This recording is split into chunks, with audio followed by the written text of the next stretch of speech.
कविना उपलालयन्ते मदालसा मञ्जुल वाग्विलासा मागेन्द्रनील द्युतिकोमलाङ्गी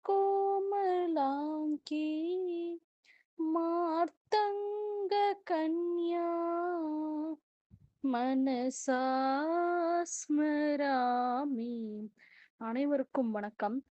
இன்று விஜயதசமியான இன்று நாம் காண இருப்பது விஜயதசமி பற்றிய சிறப்புகள். விஜயதசமி என்றாலே வெற்றி திருநாள். இன்று புதிய தொழில் தொடங்கலாம். மழலையர் பிள்ளைகளை பள்ளியில் சேர்ப்பது, புதிய தொழில் தொடங்குவது, புதிய படிப்புகளில் சேர்வது, இப்படி பல நல்ல செயல்களை, கல்வி சம்பந்தமான, தொழில் சம்பந்தமான செயல்களை இன்று தொடங்கினால் எல்லாமே அற்புதமாக நடக்கும்.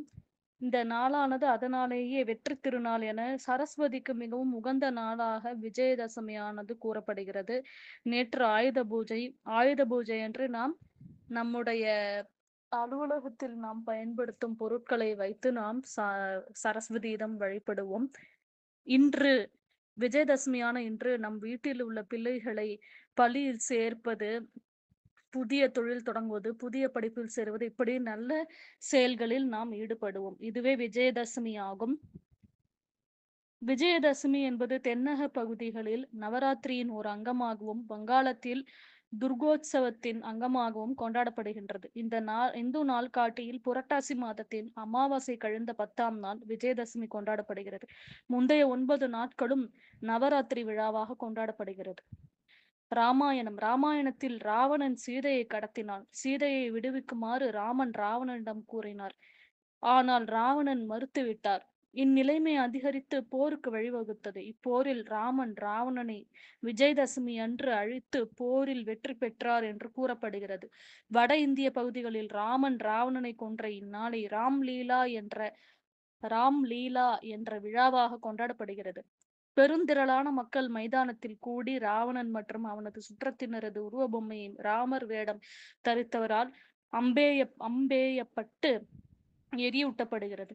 மகாபாரதத்தில் ஆட்சி, அதிகாரம், நாடு உள்பட சகலமானதையும் இழந்த பாண்டவர்கள் 12 ஆண்டுகள் வனவாசம், ஓராண்டு மறைவு வாழ்க்கை முடிந்து மீண்டும் அனைத்து ஆயுதங்களையும், தாங்கள் இழந்த பலம் ஆகியவற்றையும் விஜயதசமி என்று பெற்றனர் என்று கூறப்படுகிறது.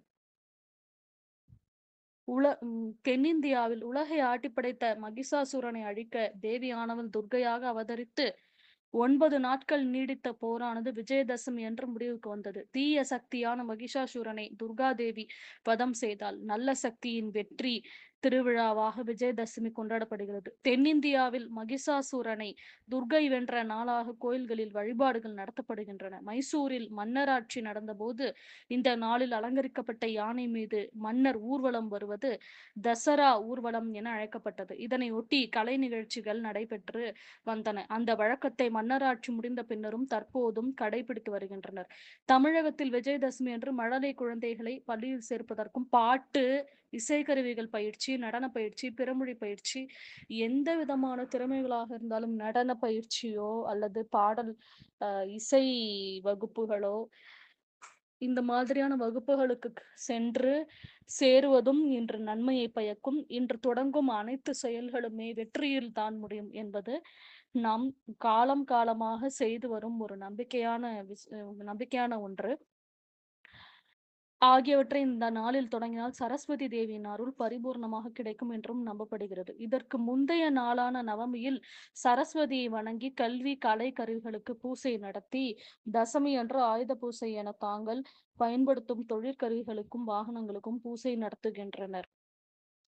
ஆகவே அனைவரும் விஜயதசமி அன்று புதிய தொழில் தொடங்குவது, குழந்தைகளை, உங்கள் வீட்டில் இருக்கும் மழலை குழந்தைகளை பள்ளியில் சேர்ப்பது, அவர்களை இசை வகுப்புகள், நடன பயிற்சி வகுப்புகள் போன்ற வகுப்புகளில் சேர்த்து அவர்களின் திறமைகளையும் அவரின் கல்வியையும் துவக்கி வைத்து அனைவரின் வாழ்விலும் வெற்றி அடையுமாறு சரஸ்வதி தேவியை வேண்டிக் கொள்கிறேன். நன்றி, வணக்கம்.